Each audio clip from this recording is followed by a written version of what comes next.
Streaming live on Facebook, you can join us with your views, comments, and suggestions on this program. Would love to hear what your thoughts are on this very controversial topic of LGBTQ. Government has also been talking about the domestic debt exchange program. We know that the finance minister designate Dr. Castle Atuforsen has been assuring of government's readiness to settle all payments arising from the domestic debt exchange program. Would also take the views of our panelists on this subject. Let me quickly introduce to you my guests on the program this morning. I've got Dr.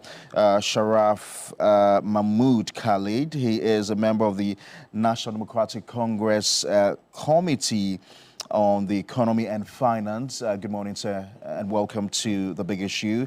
Solomon Owusu is also a senior communicator for the Movement for Change. Good morning, sir, and welcome to the show.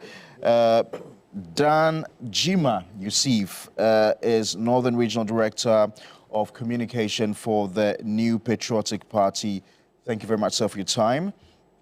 And also, we will be joined by Adam Sananu, who's Chairman, Advocates for Christ, and member of the Governing Council for the Coalition for Proper Human Sexual Rights and Ghanaian Family Values Bill. He would also join us on Zoom on the subject.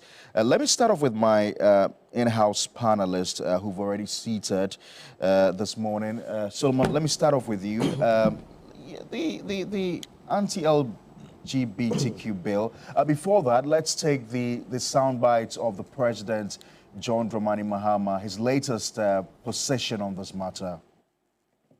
As I know, the bill did not get to the President for assent. And so the convention is that all bills that are not assented to before the expiration of the life of Parliament expired. And so that bill effectively is dead, it has expired. We have a conversation on it again so that all of us, if we decide to move that bill forward, move it forward with a consensus. And probably it shouldn't be a private member's bill, it probably should be a government bill with governments behind it after consultation with all the stakeholders. If we're teaching our values in school, we won't need to pass a bill to enforce, our.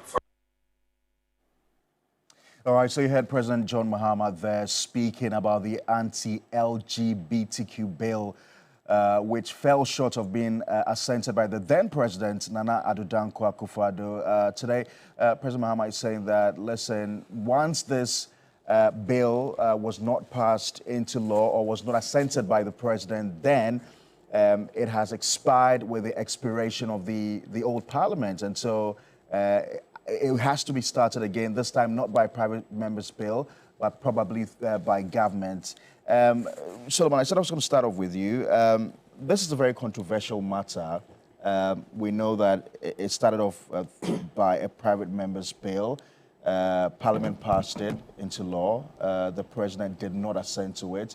But essentially, what this law is prescribing is that people who identify as LGBTQ should have a jail sentence of up to 3 years, and those who support or fund activities of LGBTQ should have a jail sentence of, I think, up to 5 years.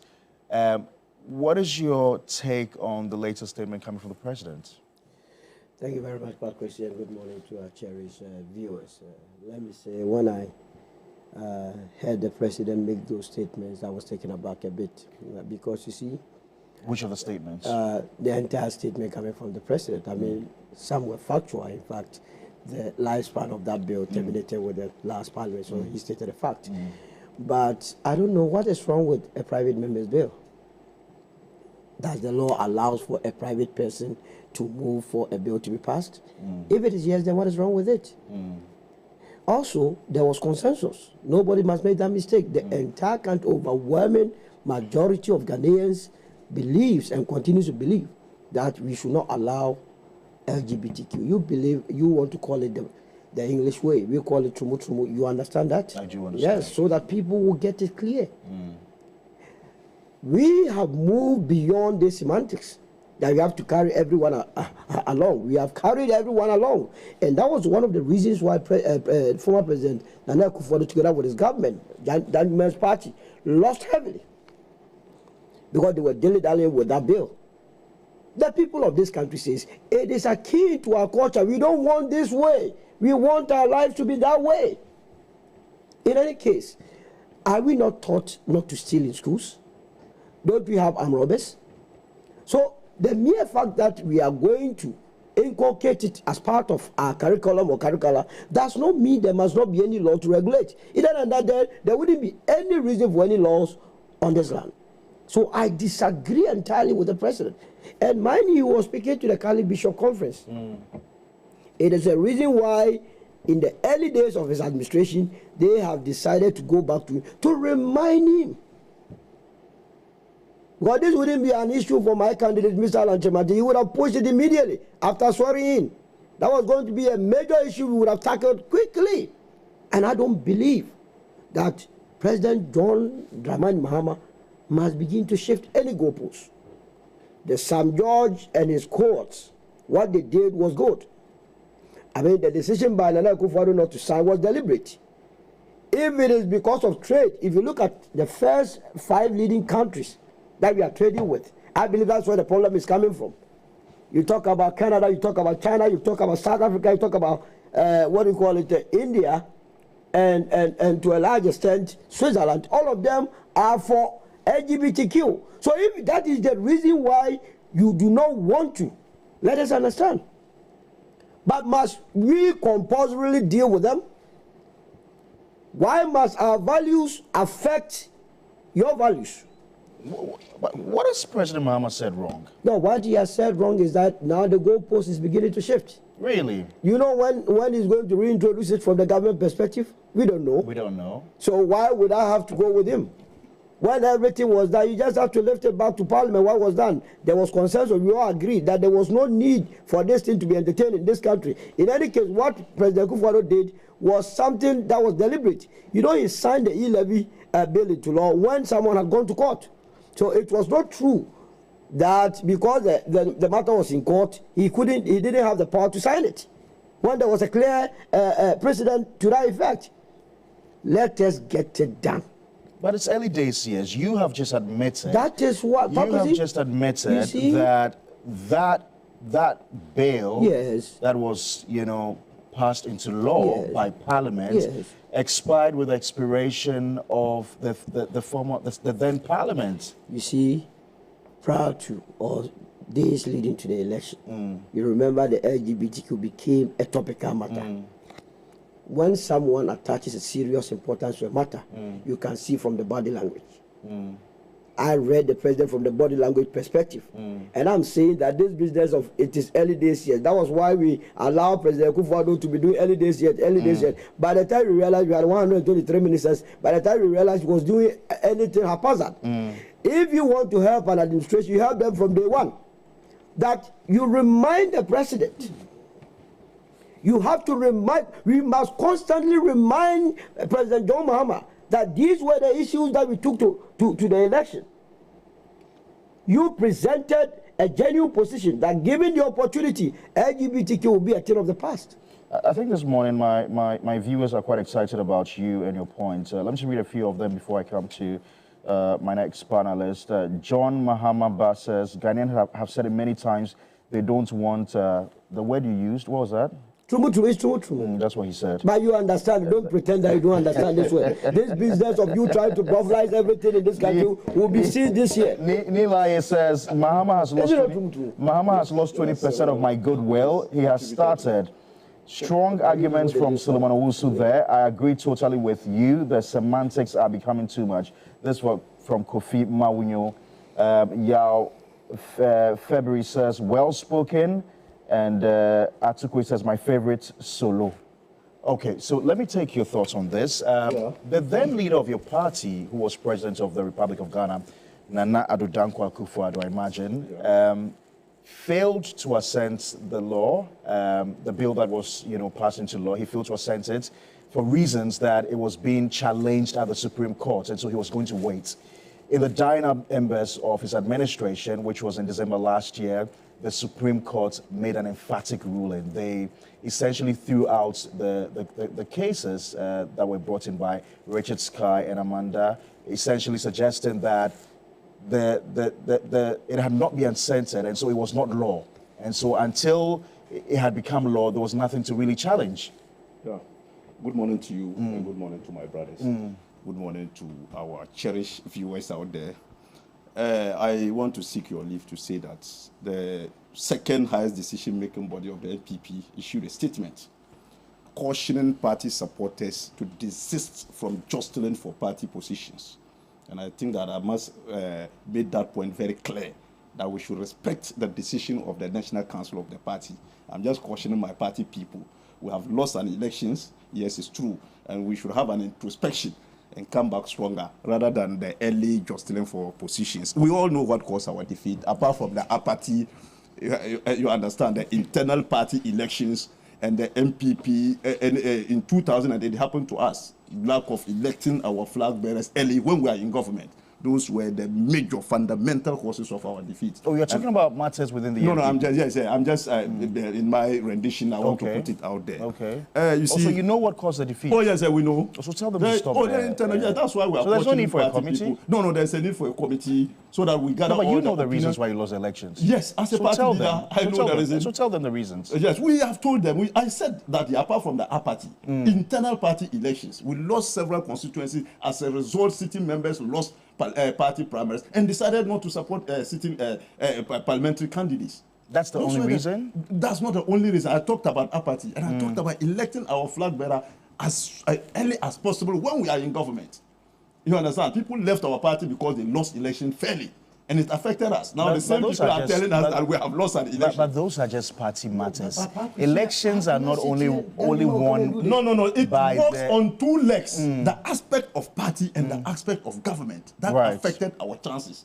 So I spoke to the aspect of the party. Okay. Yes, I was just referencing party. When we get to the actions and inactions of the then government, the economy generally, we can analyze that. So that's why the party structure haven't set up the committee to look into the issues. So we are just cautioning party people to abide by the directives of National Council. So these are just preliminary comments. Look, former President, His Excellency, former President Dankwa Akufo-Addo, if you say that he failed to sign to assent on, it's not true. You can't sign something that hasn't come to your table. Listen to President Mahama. As far as I know, the bill did not get to the president. And so the conversation is that all bills that are not assented to before the expiration of the life of the parliament expire. Where are you quoting this from? This is former President Mahama. But you recall that letter that came from Asante Bediatu? Yes. You recall? Yeah, and I'm saying that And you're saying that it was not transmitted from Parliament to the presidency? Is that what you're saying? This is President Mahama speaking. No, no, let's talk to the facts. Yes. Let's speak to the facts. I'm speaking to the facts. We are discussing the sitting president. You understand? He can't afford to fail us. This is a man who told us that President Akufo-Addo failed to sign onto the bill because of foreign aid. That's what former President Mahama said. And went about campaigning on this issue when we all know that his history in public service, his record as a politician speak volumes when it comes to the issue of LGBTQ. You understand? He has to redeem himself. The leader of the MPP then, His Excellency, former Vice President, made it very clear in unambiguous terms to Ghanaians that his religion, the Islamic religion, the Christian religion, our traditional, we abhor these actions. And it has been attributed with several accolades, like Solomon said. Some people call it tumu. If we go openly like that and let people know that this is what we are talking about, it's very good for our discourse. But trying to shield the thing and massaging it and trying, look, I agree with President Mahama that we should sustain the momentum on the discussion of this subject matter. And people were proponents. You understand? They have overwhelming majority now. They should continue to advocate and lead the charge. Honorable Sam George and Co. That's the point that we are making. You understand? They have the government enough of the talk. They should get to action. And I was disappointed. The president talking about teaching some values at the, why don't we have social studies, life skills, and all those issues that we learn in school? It's about political commitment. He should demonstrate some level of commitment in redeeming himself, because he campaigned strongly on this issue of LGBTQ. And I said it somewhere. The MPP leader then, Dr. Bawumia, he didn't even need to make a public pronouncement to tell Ghanaians his position. He didn't need to. But former President Mahama, looking at when he was a vice president and issues arises relative to Andrew Solomon and so on, you understand? He has to make sure that this go through. It should come from him as a president. He should lead the charge. So you're going to sustain the fire? Yes, he has asked us to do so. That we should sustain the momentum. Look, I have indicated that. Look, people are trying to create an impression 9 days ago, but hasn't decision been taken? Has he not been taking certain decisions? Why are we trying to create an impression? You've got to be fair. This is just 9 days in yes, power.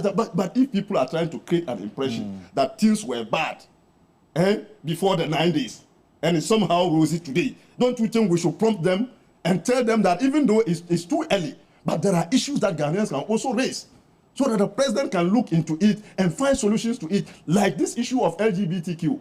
It was a major campaign tool for him. Created an impression as if the MPP as a party or government then was in support of these actions. No. As individual and as MPP member, I think that every MPP comment that I have listened to stated our position very clearly on the issue of LGBTQ. We do not support it in any form or shape. Now you have the mantle president of Ghana, enough of the sentiments. I was expecting him to give them the assurance, the religious leaders who met him, give them the assurance that he is going to lead the charge.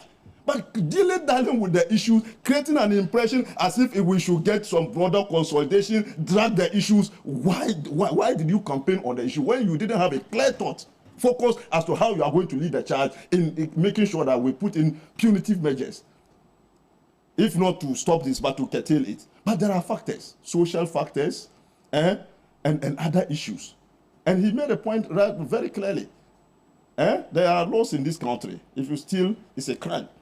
If you happen to, there are laws, but people still commit the crimes. What are the social impact mitigation measures that we can put in place at our own level, at the society level? Yes, the imams are preaching, the pastors are preaching, but some of these are fundamental causes. We are told about how some people get into those actions.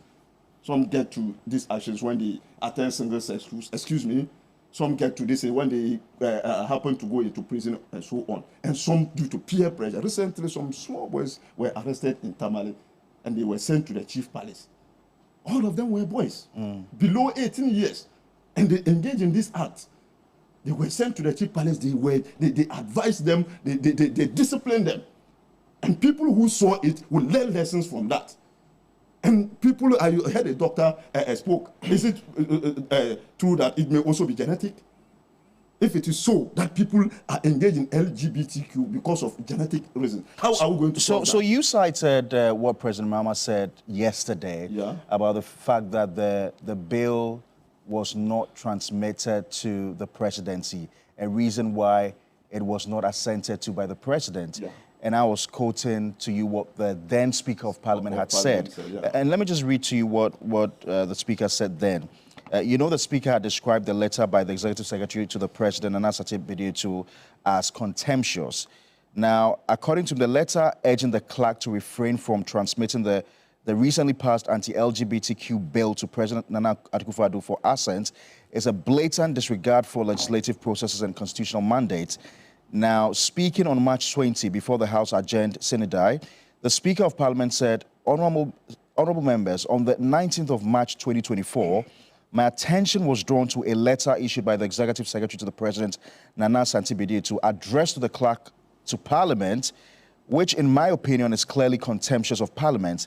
The letter outlined that the clerk ought to cease and desist from attempting to transmit the Human Sexual Values Bill 2021 to the President for necessary action in accordance with the Constitution. In the said letter, the Executive Secretary indicated that the Office of the President was aware of 2 pending applications for an order of interlocutory injunction seeking to restrain the clerk and Parliament from transmitting the bill to the President. It further indicates that the Honourable Attorney General had on 18th March 2024 informed the President that he had received 2 applications and had advised the President not to take any step in relation to the bill until matters raised by the suit are determined by the Supreme Court.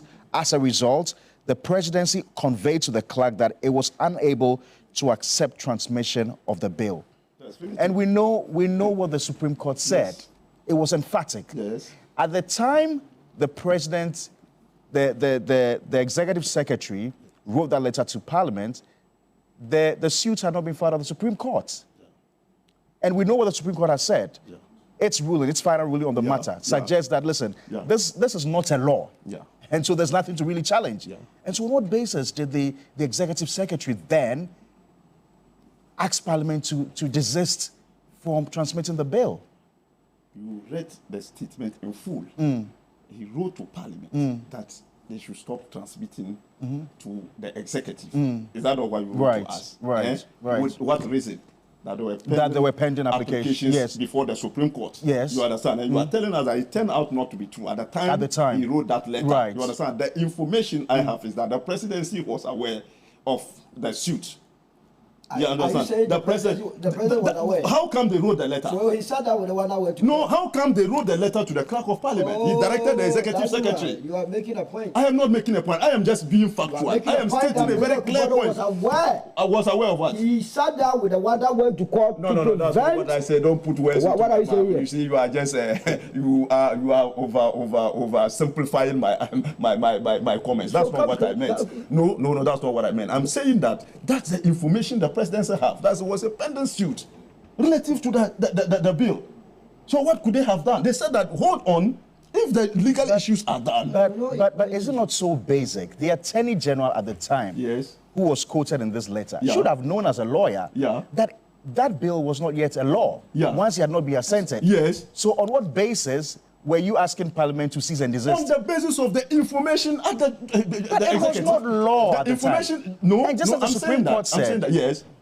I think the Justice of the Supreme Court, Adelaide Lovelace Johnson, said that it was not yet law. It hadn't been assented to. Yes. So what were the 2 people challenging at the time? No. The Presidency took the move. If you listen to me, you understand, in trying to tell Parliament to respect the judiciary.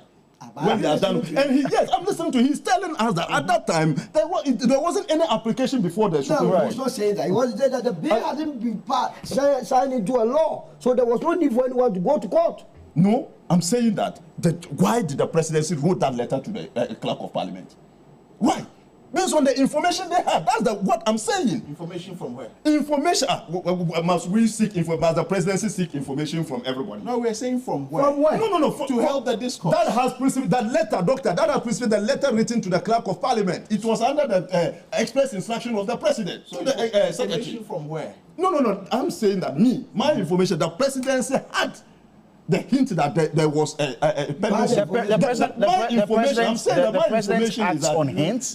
No. Acts on the President acts on hints? Manufacturing information. No, I'm not manufacturing. I am stating. I'm making a statement of fact. Which fact? The reason behind the letter that was written to the Clerk of Parliament is that the Presidency had the information of people challenging. Sending application. That's the point. That's what the basis of which the President. Hold on. That's the basis. No. Act on it. No. What the President has it. Let's allow him. He's sweating. Let's allow him. No. I'm saying every morning you are sweating here. We are not going to allow him to manufacture his own set of facts here. How can you come here and be lied to? Some people have to be very careful with some of these things.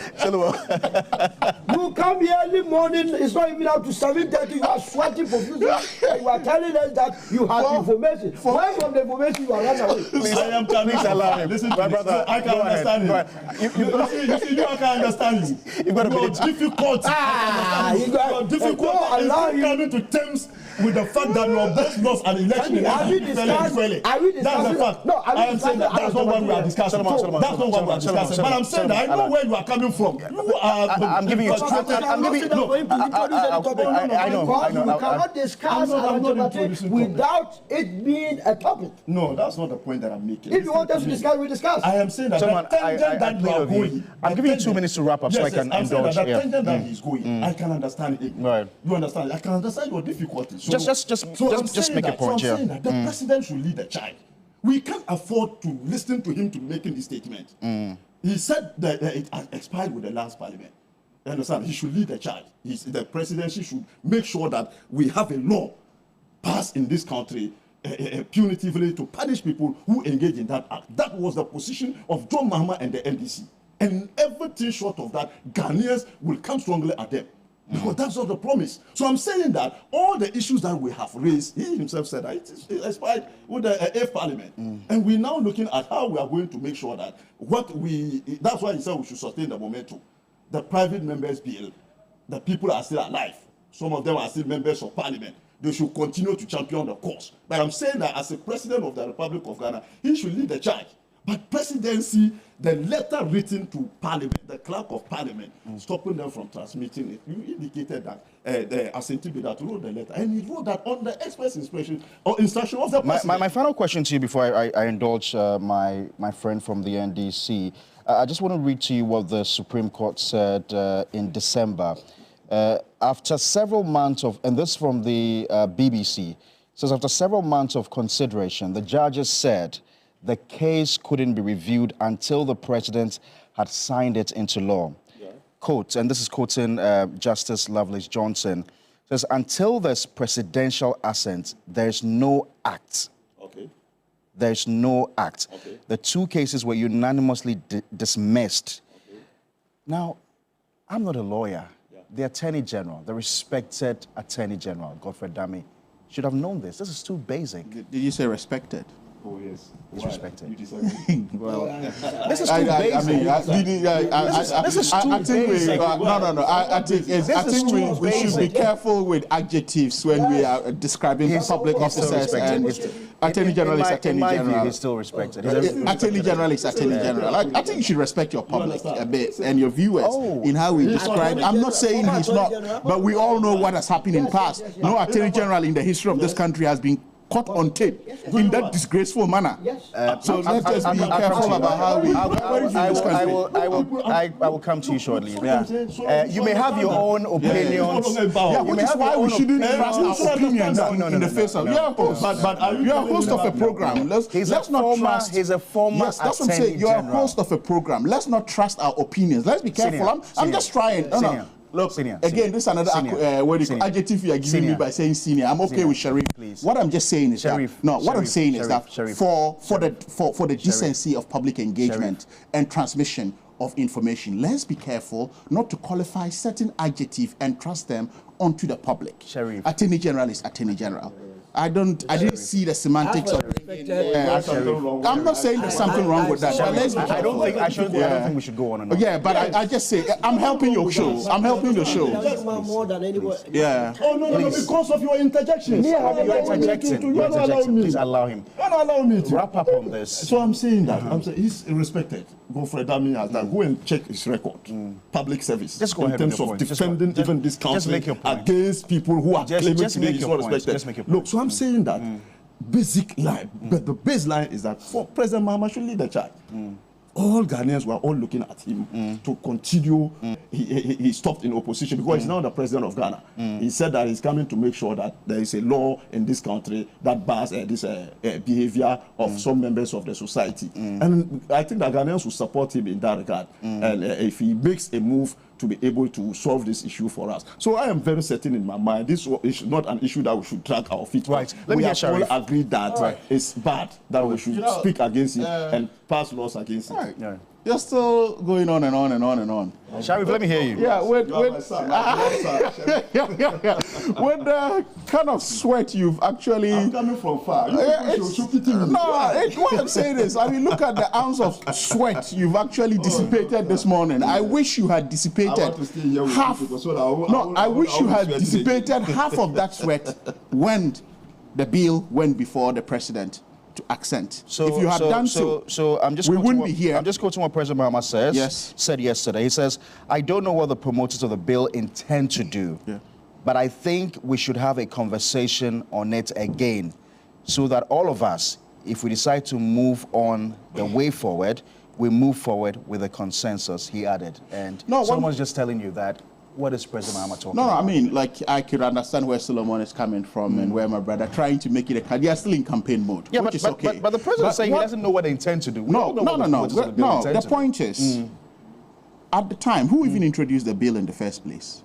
Sam George? Sam George. Yeah, it was a private Sam George, and Sam George belongs to which side? The NDC. Yes. Did the NDC gag Sam George from introducing such a bill? That I don't remember. Did President Mahama, as leader of the party then, who was a candidate, gag Sam George from doing so? That I don't remember, but the popular view, I am coming to that. The popular view out there that it was politically convenient for the NDC at the time in a position to lead that charge. There's nothing about political convenience. If the president has accented, we won't be here. Where will the political convenience be? Sam George led it. They went through Parliament. It was late. Went through several stages of reading. Right? Parliament did its needful duty. It went to the president. And the executive secretary of the president wrote back to Parliament. We're talking about, look here, two arms, executive arm of government and another independent arm, which is Parliament. And what happened in that respect? He said they should desist in very bad language. The executive secretary of the president wrote. So in this case, who is more committed to signing or introducing a bill to regulate LGBTQ issues? Right, so I don't know where all of this hypocrisy is coming, trying to draw in Solomon Andrew and all of these issues, when the bill was introduced by a leading member of the National Democratic Congress. No one gagged him internally. It went all the way to Parliament, went through all the stages of reading, got approved, sent to the president. All he needed to do was to accent his signature. He didn't do that, and we are here hypocritically playing ostrich. With the lapse of time, it is only prudent. John Mahama, or President John Dramani Mahama, His Excellency, is coming from a point of prudence. He said, okay, well, this was a private member's bill.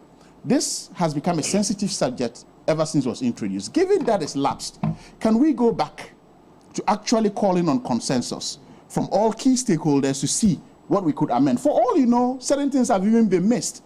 If you look at a government-sponsored bill and that of a private member's bill, they are quite different. But he's saying that, look, if the people of Ghana indeed abhor these practices as much as they do, then we have to have a broader consensus and engagement. What is more responsible than this? A broader consensus? Yeah, what is more responsible than this? What is more responsible than this? So tell me. A broader consensus he hasn't said that. To achieve what? I mean, to achieve that, there's real integration of the actual views. But you've just said, yes, across this table, that this act is largely or widely abhorred. Speaking from an anecdotal, we are all speaking from an anecdotal perspective, from what we hear on the streets and what me, Solomon, and you think about it. But when we call about broader consensus, we're calling for evidence, empirics, to support it. But those who champion this private members' bill, you know, have told us. We are not on the debate. Let's not shift it. We're not on the debate of whether there is or there's not. But we are saying that. I was just telling you in submission that we all know that this is something that the generality of Ghanaians But what is wrong with calling for broader consensus? He says you are shifting the goalposts. No, we're not shifting the goalposts. That's too much meat for the soup. This time around, he's saying, okay, well, given that it's lapsed, but in any case, it was signed or accented. Why don't you have a problem with the fact that it was not even if it was accented? Would we be here having that discussion? Time has passed, and it has to take another process even to go through again. So what President Mahama is invariably telling us is that instead of maybe another private member or private member's bill coming before him again, why don't we make it a government-sponsored bill such that we have more broader consensus, right, to tweak it or probably get it much more better than we had before? That is all he's calling for. You're challenging President Akufo-Addo's decision as a respecter of our rule of law and democracy to respect the fact that two individuals had taken a matter to court, and for which reason he wanted to wait until the determination of the court? You're challenging that? Two individuals. What was wrong with it? We know about Richard Sky and but it had no bearing whatsoever. You quoted the judge saying that this was not even activated as law. So what were we discussing in the first place? But the government sat in and sponsored them to do what they did to stall the process. Oh, come on. We all read in between the lines. Come on. Right? We all read in between the lines. Evidence. You have no evidence. Right? You have no evidence. Well, but clearly, if you look at the political play to that, you have no evidence to back your claims. Well, so you have to withdraw that. Well, say there's no evidence. I withdraw that there's no evidence. But we also saw the play that there was some political gymnastics being played. So if you're saying that I don't have evidence, why would Richard Sky even go with the speed at which he went, right? Putting the cart before the horse. He's a lawyer. Where does it ever happen before? When something has not been. And you read the judgment. So what evidence are you looking for again? There's no evidence to attach to this. So, but in any case, in all of this discussion, the fulcrum of it is that why has the president not accented when he had the time? So all of this time we're spending in studio discussing it. If he has accented, we wouldn't be here today. Rather than the harsh letters that were being transmitted. Have you ever seen a sitting president write to an independent arm of the state, constitutional body, asking it to desist from transmitting a bill that has been read, laid through all the stages, and submitted for him to sign? In the same week that he signed a raft of financial bills. Did he not? E-levy. Did people not go to court on e-levy? Among other issues. Was he not a respecter of the rule of law and laws? So, but if we sit here and want to play ostrich and think that is political mode, what president? He was speaking before the bishop of the Cali Bishop Conference. He didn't mince words. He's been honest with them. The bill has lapsed. But let's not bring it back possibly as a private member's bill. Let's all build consensus around it and see how we can get it probably much more formidable than we had in the shape and form it was being transmitted to the president, and his executive secretary asked that it should not be transmitted. So I think this is where we should be looking at it from. Solomon, so and the NDC has demonstrated clear commitments, as I've indicated to you. Nobody gagged Sam George, who is a key member of the NDC, from doing it. Right? So what are we talking about? So if there's any commitment to this bill, it is coming from the NDC. How many NPP MPs were part of the to champion the cause? If you are saying, he sat in here saying that Dr. Baumia came out openly to talk about it. Did he not? Why didn't he pressurize Nana Addo or President Akufo-Addo to accent it, if he indeed had a view? Why didn't he build internal consensus to drive the charge that it must be accented before? So if we sit here and want to be hypocritical about it and politicize it, it goes nowhere. President Mahama has spoken. And he's clear about his position on this. And he's calling for all of them to come in to see how we can. This time around, it shouldn't be private members' bill, but it should be a bigger consensus, and it might probably have much more power than it was before. All right. So this is him calling for potency within that bill and calling for broader consensus and engagement as far as the bill is concerned. All right, let me go on to Zoom right now. Edem Senanu is Chairman, Advocates for Christ, and a member of the Governing Council for the Coalition for Proper Human Sexual Rights and Ghanaian Family Values. Edem, if you can hear me, good morning to you. You've heard the president's latest position on the anti-LGBTQ bill and what he intends to do going forward. He's essentially saying that once this was not assented to by President Akufo-Addo, then it essentially elapses with the 8th Parliament. What's your position on what the president has said? Well, thank you, and good morning to all your distinguished guests and the viewers. Let me say that I have major concerns with this apparent shift in goalposts. Just a few weeks ago, our president was telling the previous president that assent to the bill. I need to point out that there is no constitutional or legal basis for the oft-repeated statement that the bill dies with its parliament. I think that is fact when the processes involved in passage have not been exhausted. But to the extent that parliament had finished its part of what is constitutionally required and sent it to the president, but the president refused to receive it. There's a technical lacuna there. And there are many of us who believe that this needs to be expressly queried at perhaps the Supreme Court, because it has implications for future legislative processes where the sitting president picks an option which is not constitutionally provided for. As it is, as far as I'm concerned, that was an illegality. He had options that were clearly said, you receive, you raise the issues you have, send it back, refer it to the Council of State, or assent to it. And he chose an option that is not constitutionally provided for, which has brought us into a Pandora's box. So it is not accurate. There's no, as far as we are aware, constitutional or legal provision that says that the bill dies with a parliament, especially when it was passed. That's an issue that has to be addressed, because technically it may mean that this bill is properly before the executive and the actions of government continue irrespective of which government is in place, unlike parliament. So there are technical issues to be considered, which means that we should not be in a haste to say it is dead and therefore the president has no action. Having said that, it is possible that even assuming the Supreme Court ruled and said that, okay, this thing is still alive, it's before the president. The president, if he looked at it and said there were amendments he wants, returning it to Parliament, which is the 9th Parliament, would simply mean that the 9th Parliament cannot do what the 8th Parliament did, and so we have to start from scratch. So there are issues to be discussed. Putting that aside, I think, and let's not forget that when people say broader consensus, I think it's just semantics. Look, some of us walked this distance for 3 years. We're part of the initial process. We are part of those who supported those in Parliament who put this down. The groundwork, legwork was done by us. Don't forget there was an open invitation to all stakeholders. This bill had the single highest number of public memos, 176. It had probably one of the highest level of amendments at the second hearing, over 100 of them trying to capture this. The Constitutional Parliamentary Affairs Committee gave space for pro-LGBTQs to provide information. There was in-camera and virtual sittings. They went to other jurisdictions to get information on best practices. It was probably the most thorough process we had followed ever. And so for anyone to talk about broader consensus, when at the end of the day, there was unanimous passage of this bill, I think that we are just throwing dust in our eyes. And those of us who've walked this distance don't understand what you are talking about.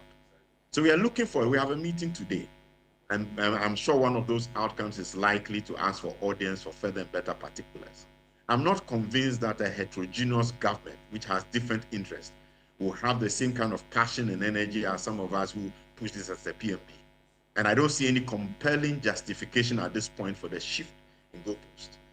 So please, let's not be in a hurry to take new positions and suggest that there's not enough consensus when we all know what happened. Don't forget that the CDD report of 2021 shows that 93% of Ghanaians have a position on this matter, which is that these practices are not acceptable. So that's my take on it, that unfortunately, it looks like, we may be wrong, that the president is shifting goalposts. We don't know what has changed over the last 4 weeks. We don't think that the propositions being made actually tie with the issues. We think there are substantive things to consider. And yes, like he himself said, you need to come back to the proponents, and all of us must have a discussion and then arrive at what should be done going forward. So if I hear you right, you are fairly convinced that the president is beginning to shift the goalpost. You suggest that where the NDC stood last year regarding the bill is not exactly where they stand after taking over power. Now, you want to fortify this assumption that you have by seeking for further and better particulars. How are you going to do this? Well, when we meet, we'll ask for audience. I mean, the coalition covers so many groups. The governing council has almost all the churches, Islamic groups and whatnot. It's a formidable group. So we are likely to arrive at that decision by this afternoon. But I think the substantive thing is that the president not less than 5 times said he would assent to this bill in this form. He knew what form it was. He knew the process had gone through. It's shocking to hear anyone talk about not having achieved broad consensus. What are they talking about? I mean, seriously. And it is not because it becomes an executive-led bill that suddenly makes it have more broad consensus. Come on. Look, we are all intellectual. We can analyze issues and draw conclusions. I think that we will need to be given something much more compelling than what is being proffered at the moment. And so let's engage around it, but let's not make haste. Already we said there's a lacuna. That lacuna, irrespective of whether it's the LGBTQ, and we don't like to call it anti-LGBTQ, it's a pro-family values bill.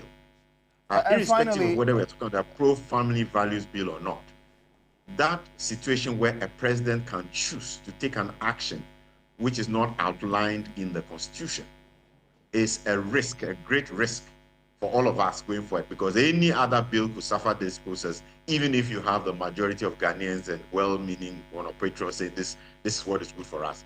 And so we will still need to address that. The question of whether the bill is really dead, I don't think that has been fully addressed, and nobody should insist that yes, it is dead. There's no constitutional provision or legal context for that. And finally, what do you say to people like Yusuf, whose government failed to assent this bill into law, and today are promising to put fire in the belly of President Mahama to ensure that he goes ahead to assent to this bill? Oh my! I mean, politicians are funny. Look, for the last 3 years, I've been saying we need to put a microscope on the political elite and political parties, their values and what they really stand for. I think that they are the biggest challenge we have. I probably don't want to comment on that flip-flop because it's happening all over the place where they are all shifting positions and they think the rest of us can't see it. It's the moral problems, ethical problems with this. I mean, we say that if you're an ethical leader, you know what is right, you do what is right, and you influence those in your circle to do what is right. When they had the opportunity, they failed. And it was a gargantuan failure. But it doesn't stop them from demanding the right things to be done, does it? No, it doesn't stop them, but it reduces their level of credibility when they start talking about it, because then we are saying that, why didn't you push all of this when your man was there? Why didn't we hear the same voices? I mean, it will be credible if whoever is speaking now, you can show me one sentence, one position in the media somewhere that they made prior to the transition. Then I can say that that person is credible. I mean, it gives you more comfort. So that's the difficulty, that let's keep our positions irrespective of who is in government. Some of us have voted for both sides. We have friends on both sides. We think that they're legitimate persons with a lot of, patriotic and good intentions for this country. And so we don't like that banter, whether it's party A or party B. We think all of them have something to offer. But let's look at what is in the best interest of the collective and put that agenda. All right, thank you very much, Edem Senanu, for your contribution to our program. I thought I'd go to. I think you were in reference to me, which I thought was a bit unfair, and I needed to react to generally yourself, you see to. Yeah. But I give you a minute to. Yeah, because I mean, I can understand. I could see him trying to cherry pick whatever I said in trying to say, oh well, we said no. It was not a case of stating that there was no broader consensus on the earlier bill. No, what we're saying is that the earlier bill has lapsed. In any case, with the kind of heat and energy he's coming with now, among other stakeholder groups, if we had given those heat post-elections to the president to even sign this, I'm sure we would have gotten somewhere with it. What we are invariably saying is that the bill expires with this parliament. What can we do to get it right? And we're saying that, a sponsored government bill could give you stronger potency. What is wrong with that? Right? The fact that you had a key number of people lining up to sign up to something does not mean broader consensus. Consensus means representation. It means stakeholder representation, key stakeholder representation, both what, secondary and primary. That is what we are talking about. Nobody is giving an excuse whatsoever. But in any case, you should go after who never accented on it. Who led the charge for you to join in the first place? It was Sam George, a leading member of the National Democratic Congress. So I don't understand where this position is coming from, as though the NDC is running away or President Mahama is running away from it. Can we not have a prudent discourse with this? Let's not be emotive about this. This is a critical subject. This is a sensitive subject, quite touchy. If we are emotive and tend to attach emotions to it, And by saying that politicians are playing semantics with it, it's a bit unfair. Right, what's unfair about that? No, there's everything unfair about it because it's touchy. What is it? Pro-life. He's criticized both sides. No, it's not about criticizing both sides, right? He ought to be upright because he's talking about ethicality here. And when you have to be ethical, you have to give credit where it's due, and you have to criticize where it's due, right? Can he pat us at the back for once and say who led this bill and how many was? The Speaker. Where does the Speaker belong to? The Speaker has been a key advocate of this bill. So what is he talking about? Let's be fair in our criticisms and consensus building here, right? That is where we can get to a point. But I think that he's been a bit unfair this morning, I must say. Yeah. Really? Okay. Yeah, I'm quite disappointed. I think the people will judge. Yeah, they will judge. And I wish that he gave the same heat when the bill went to Parliament. Absolutely. They gave a lot of heat to the NPP. Solomon, let's hear you. Solomon, let's hear you. But the truth of the matter is that when a new president is sworn into office, many a times we get them flip-flopping in their first year. Remember, President Akufo-Addo made a lot of noise in 2016, but when he came in 2017, November of that year, he went on Al Jazeera to say that homosexuality or LGBTQ was bound to happen if there was enough activism on the subject matter. That is why I'm very serious this morning that his early days, we help him not to make the same mistake that President Akufo-Addo made. There was broader consensus to the extent that people went to as far as Hungary. Ghanaian parliamentarians, they went to Paris, they went to the United States. The United States of America that issued a statement warning the government of Ghana on passing the bill. 22 states in that country have anti-LGBTQ laws. So what are we talking about? It is a subject matter that has no ifs and buts.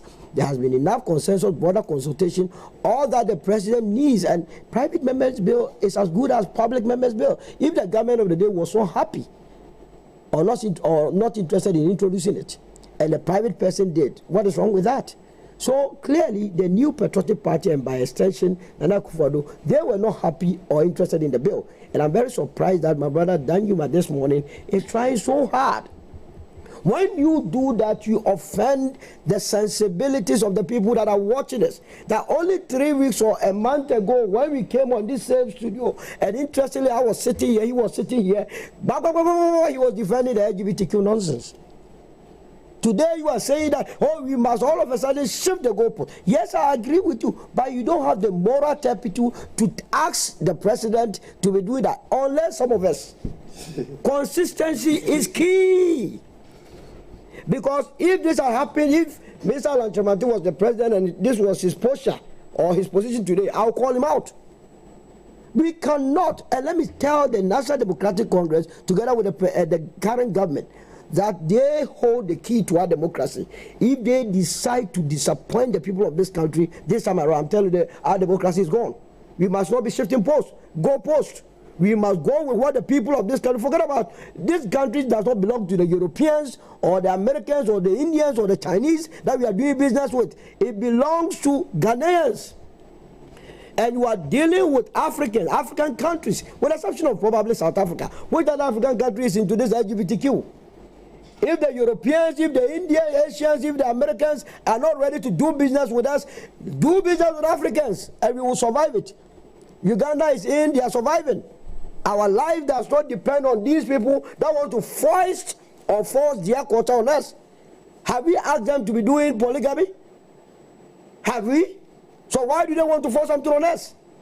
Hey, we have to be strong and then defend the sovereignty and integrity of this country. President Mahama, I'm disappointed, but I believe that as Adam Senani was saying, if they go and seek further and better particulars, maybe he will clarify the issues very well. But what I heard wasn't convincing enough. Okay, so let's hear what people have been saying on our social media feed on Facebook. Salifu, I'll come back to you. Salifu Yanga says, because of two individuals who filed a case at the court, former President Nana Akufo-Addo couldn't append his signature to pass the LGBTQ bill. What about the numerous individuals who supported the passing of the bill? This one says, Daniel Gomez says, see this one who is now shifting the goalpost. I don't know who you're talking about. Ijapa Gold says, if Mama failed to sign the bill, NDC should forget about 2028 elections. You can't lie to the people for power. Praise Millicent Akagla says, why is the USA not punishing this gender to the Muslim countries? I don't get that. I don't get that message. Patrice Bentil says JM should sign this bill if it didn't die with the 8th Parliament, just to build a trust and not to lose hope in him and his words. Those who send the bill issue to court must be treated as outcasts in this country. That's from Prince Wadrago. Before I come to you, one of the proponents of the bill, Alassane Suhuyini, who's a member of parliament, has called in to share a few thoughts on this matter. I'll come back to you right after. Suhuyini, good morning to you. Welcome to New Day. Your panelists and the viewers as well. Right, so you wanted to make an intervention.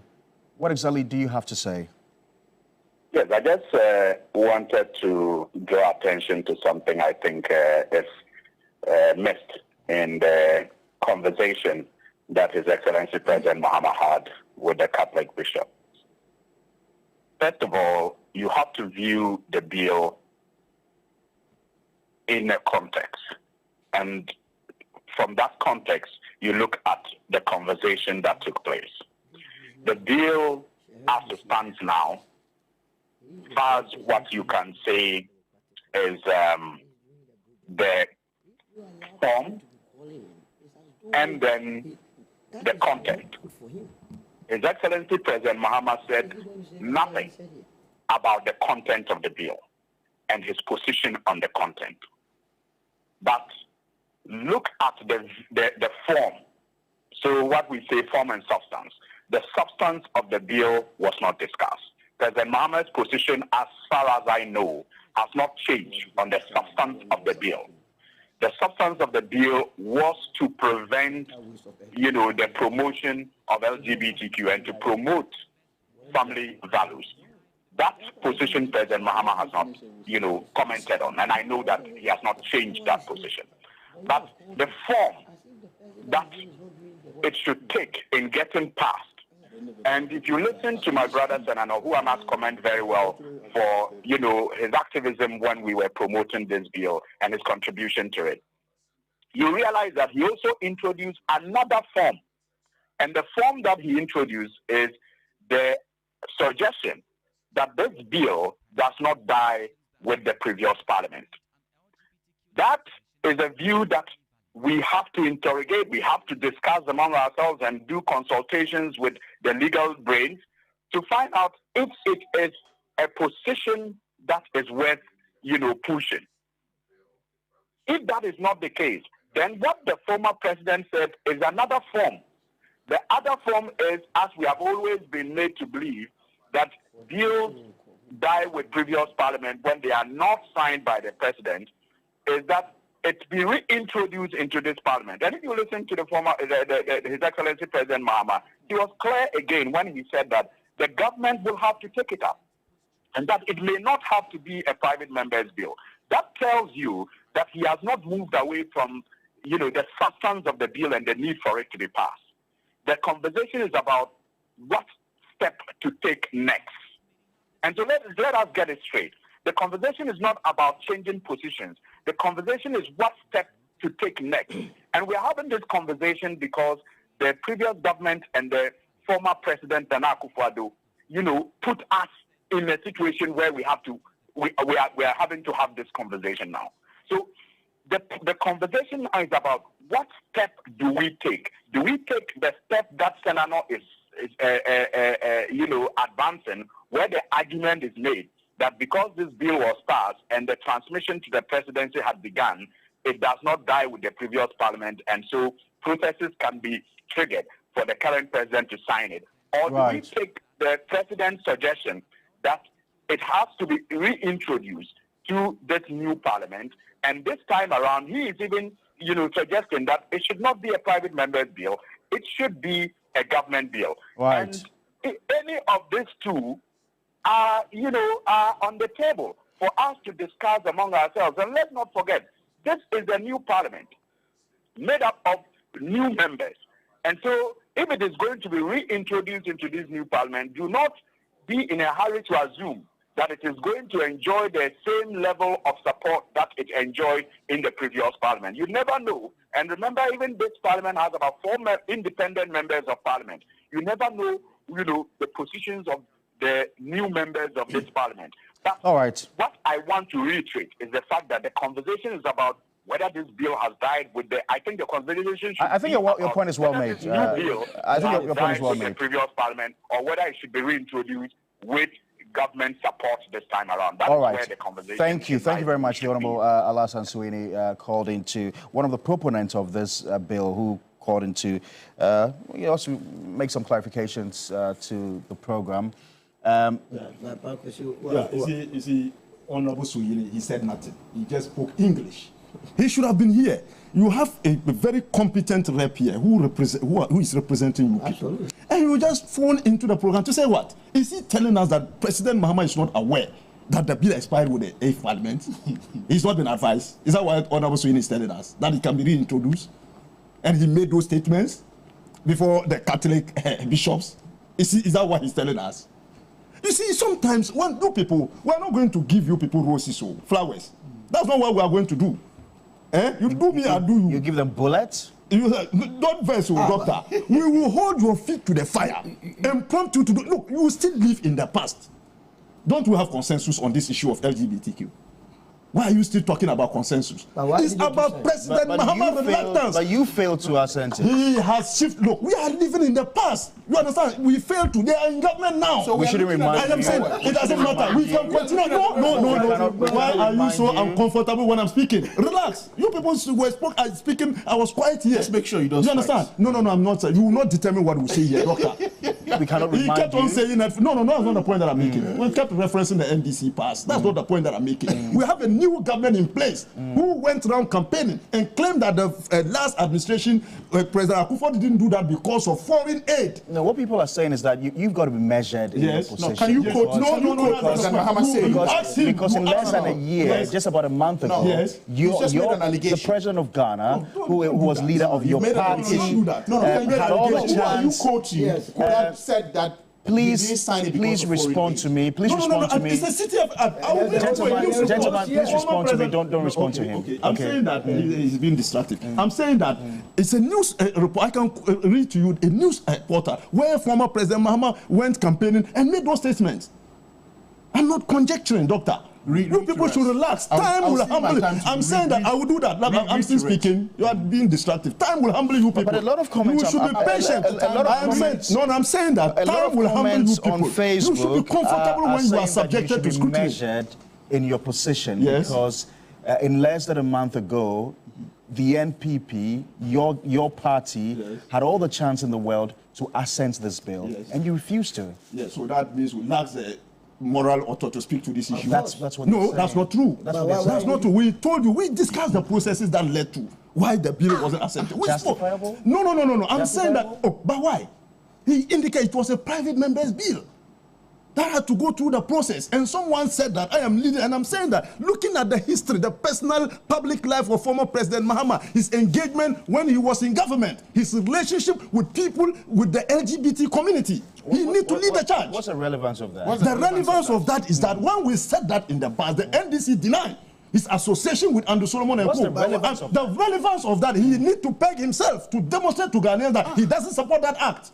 Mere words saying those things. Struggling to get the relevance of that. You are struggling to get it because he has shifted the goal. Can't you hear saying that he has started shifting the goalposts? No, he's running away from his own words. You were talking about President Mahama's association with LGBTQ. No, I'm saying that his relationship with people. What relationship? Have we forgotten about the issue of Andrew Solomon? What relationship? It was a national issue. He even stated his relationship with Andrew Solomon in his own book. What was the relationship? The relationship is that he is a renowned gay lobbyist, an international renowned gay lobbyist. And the former... No, you said the relationship between him and President Mahama. I said, what's the relationship? But President Mahama, go and read his book. That is stated explicitly in his book. What's the relationship? He said he is his good friend. In the book, he stated that, and they had good time together. That's the point that I'm making. Good time together? Yes, he stated that in the book when they set the ball rolling in Manhattan. Go and read his book. What is wrong with that? There's nothing wrong with that. I'm just saying that Dr. Bawumia doesn't need to make that, like you reference, doesn't need to make a statement to the effect that I don't support LGBTQ. So what did he do? He has never had association with anybody relative to the LGBT community. His credibility is intact. Doctor, relax. I am saying that. I am saying, why? So you didn't have to make that comment. You didn't have to make that comment. It's evidence here too. Let me tell you something. Let me tell you something. We sat here on this very platform. We have been probed by you people, hosts.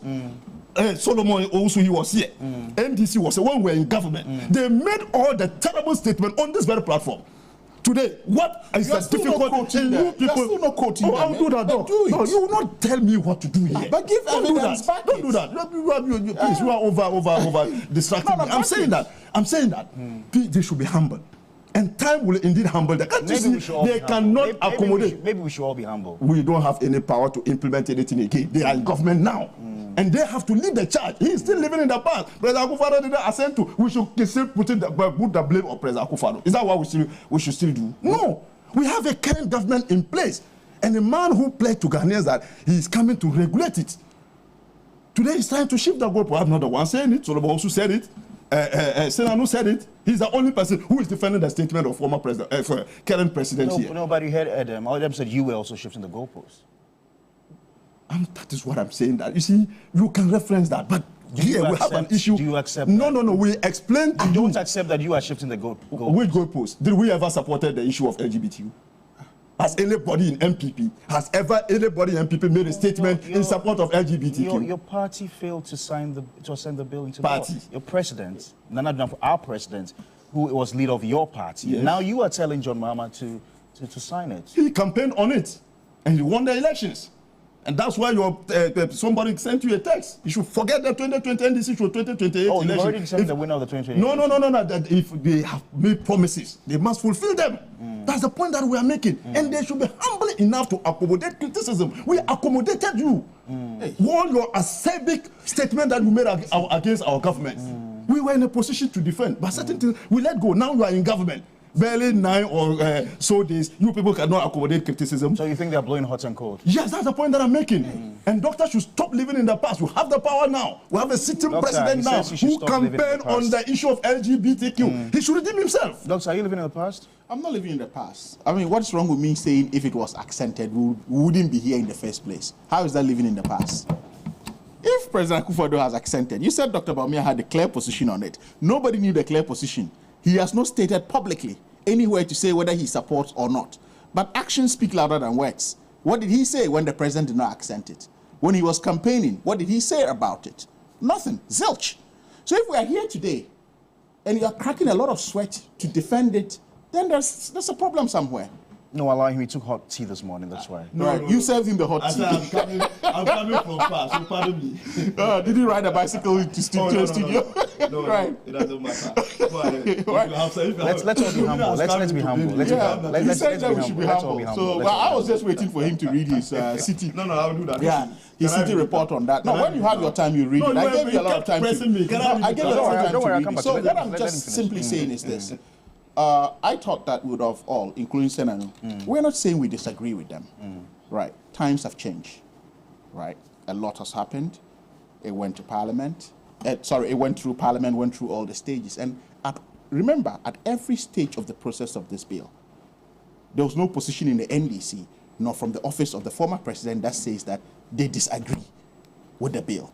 Even allowing the bill to go through all the stages, all the way to the president to be accented tacitly, tells you that there is support within the NDC system for it. So if it gets there, imagine if it was accented yesterday by the president or accented before he leaves office. We all have to live by its dictates. But it never happened. So tacitly, it tells you where we were with the bill without explicitly saying this. So if that has not happened, and the president is humbly saying the humility he's calling for is what President Mahama exhibited by telling the Bishop Conference that, look, this has seen time. It has not happened in this way. So can we go back to the table to see what we can do? He didn't say we're not going to table this bill again. Remember, the operative was that let's relook at this, right? It may probably be much more stronger. No one is saying that a private member's bill is not potent. It's potent. But by consensus building, or no one is saying that we need more broader consultation or consensus building, but we are saying that given the lapse of time, let's go back to the drawing board, bring it together, have government support and introduction of it.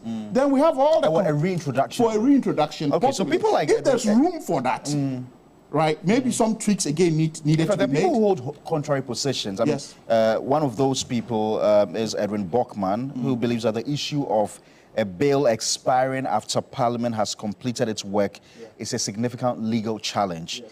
In my opinion, once Parliament has concluded its deliberations and passed the bill, it should not need to go through the legislative process again, particularly when there is overwhelming support for the bill from the majority of Ghanaians. Well, that's a public opinion, which could be different from a legal opinion. Do you agree? I mean, I'm not saying I agree or disagree. In this case, we have an Attorney General that has been vetted. Let him come in. He's the chief advisor of the government. I'm sure he'll look at this and advise the government accordingly. But will this be a priority for your government? Well, if it was not a priority, within 9 days of being in government, the president will not be discussing it with the Bishop Conference. So it tells you the priority level of it. Just not priority, high priority. If it wasn't, 9 days into government, why is he having a discussion with the Bishop Conference about it? It tells you he embraces it. It tells you he gives agency to it. And it tells you that he wants to do something about it. He's only trying to put his government in place. And as I said, one of the indications you see, one of the key ministers he appointed, designate, is the Attorney General, a Minister for Justice. So if he's sworn in today, this goes to his desk. He can really advise the government properly as to what to do, because we need the legal brains to come together. We can all have our public opinion on it. And what I'm saying is that let's not be emotive about it. This is something that's going to ban or, bind future generations to come. It's going to apply across, every nook and cranny of this country. So let's not put emotions to it, but let's try and ensure that the right thing and prudence is taken. Okay. To, we've got just 2 minutes to wrap up. If we just have it lock, stock, and barrel in the way it is, it may not really We've got 2 minutes to wrap up. Solomon, I'll start with you. There's a general call, consensus on the table for humility. Yes. So be kind to the president. No, you see, to the extent that the president is going to expend or preside over my tax revenue, and also as it will determine the future direction of this country, it is for us to help him. You see, what we are doing is to help the president. Like I said, people are losing faith in politicians. And so if we don't pull the brakes early enough, he may not know that what the angle or the direction is going is wrong. I'm telling you, one of the reasons he won massively was this LGBTQ. Really? Any attempt to shift slightly would be catastrophic for this country. Not just for the National Democratic Congress. If it was only going to affect the National Democratic, after all, I'm into politics. My movement wants to be in power. I would have been happy. But the totality of that catastrophe on this country will be so dire that you and I will not have a place to stay. And that is why he must not, whatever promise he gave, he was mindful. He knew the impact of that. He must go according to, not according from. And so that together we can move forward this country. And let me also advise my brothers from the New Patriotic Party that they have no moral authority to ask it where the tangent they want to go. Because for you, the bill was ready to be signed. And this business of hiding behind someone went to court is not tenable. When, especially in the case of the e-levy, someone was in court, the president decided to sign. See, when you have such a person, Muslim in the morning, Christian in the afternoon, Juju man in the evening, it becomes a problem. Who's that? Nana Akufo-Addo. Let me hear you. Please wrap up. Nana Akufo-Addo is no longer the president of Ghana. He served his country well, and time will vindicate him. Very soon. Very, very soon. Time will vindicate him. Ghanaian will forever miss His Excellency. Look, you can sit there and laugh. I'm telling you, very soon. I will miss him. You understand? Ghanaians, But I'm a Ghanaian, the poor citizens of Ghana who couldn't afford to send their wards to school, that families can now produce high school graduates, will be grateful to him. The people of Zabzugu Tatali, who used to travel all the way from Zabzugu to Tamale, take their clothes to the laundry, will be grateful to Akufo-Addo. the people of Tamale, for the first time having an interchange of its kind. But they just voted against your party. The people of Northern Region, the people of Northern Region, the people of Northern Region will be grateful to him for 10 solid agenda, one hospital, including a regional psychiatric hospital, which has never happened. You sit here and say it's not true. Come home.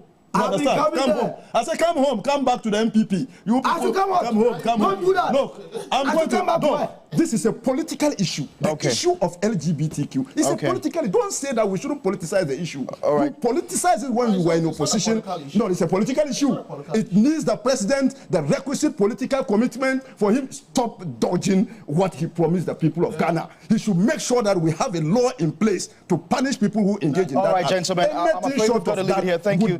Thank you very much. Immense appreciation to gentlemen, please. Gentlemen, please. Thank you very much, Dr. Sharif Mahmood Khalid, member of the National Democratic Congress Economy and Finance Committee. Thanks very much, sir, for your time. It's good to have you on the show. Solomon Owusu is Senior Communicator, Movement for Change. Solomon, good to have you. Thank you very much for coming. And then Dan Jima Yusuf, Northern Regional Director of Communications for the NPP. It's good to have you. Thank you so much for coming. And thanks also to Edem Senanu for joining us on phone. And we also had the Honorable Alassane Suhuyini call in to make some intervention. So some news just coming in from the West African gas pipeline. They've just issued a statement titled WAPCO revises offshore pipeline cleaning schedule. And I read, the West African Gas Pipeline Company Limited has announced a revised schedule for its planned offshore pipeline cleaning and inspection exercise, commonly known as PIGIN. Initially set to commence on January 2025, the offshore PIGIN has been rescheduled to start on February 3, 2025 to better accommodate the interest of key stakeholders. The 4-week exercise will involve temporary suspension of reverse gas flow from Ghana's western region to Tema, also in Ghana, and the shutdown of key facilities in Tema, Ghana, in Lomé, Togo, and Cotonou, Benin. Now, during the shutdown period, WAPCO will replace subsea valves located at these strategic locations to enhance operational safety.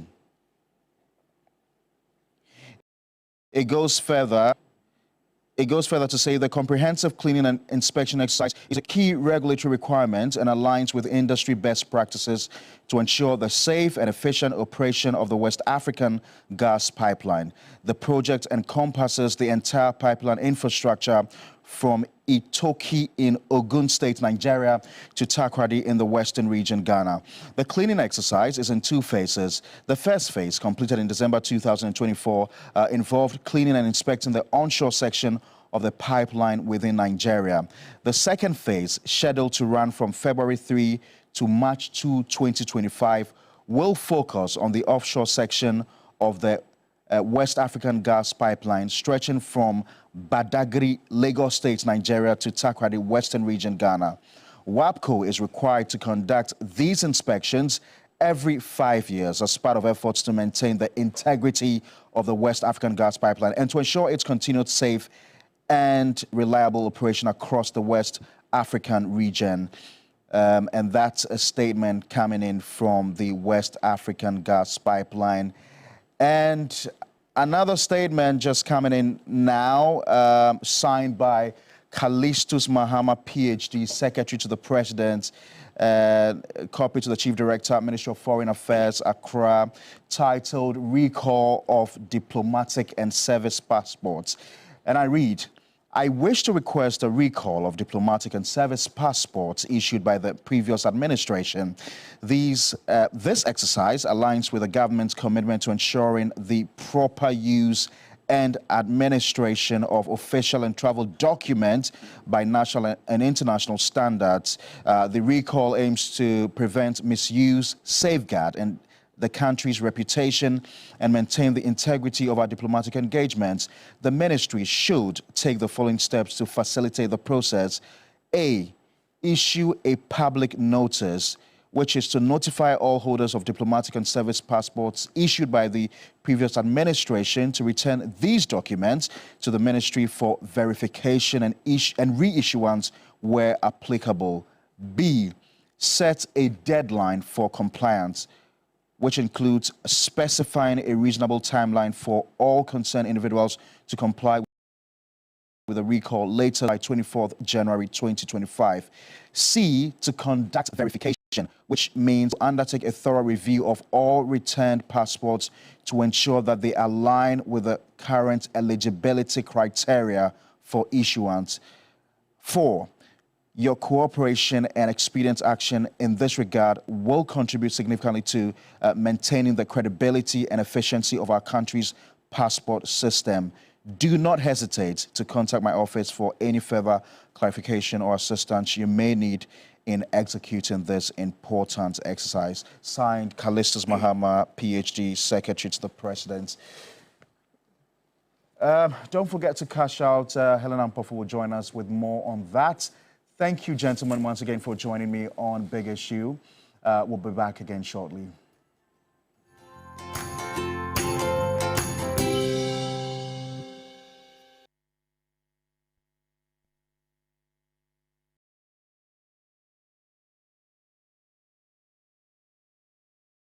Santex and Crown Paints. Excellent paint that is resistant to peeling, mold, algae, and fungus. It comes in a wide range of colors with high opacity, high spread rate, and dries fast with no afterpaint stench. Santex and Crown Paints are distributed by Bamson Company Limited. Locate us at Sickens House, Old Fatima Road, South Industrial Area, Accra, or any of our branches in Atabraka, East Legon, Tema, and Adum in Kumasi. Call or WhatsApp us on 0573839640. Santex and Crown Paint. It's not just paint, it's personal.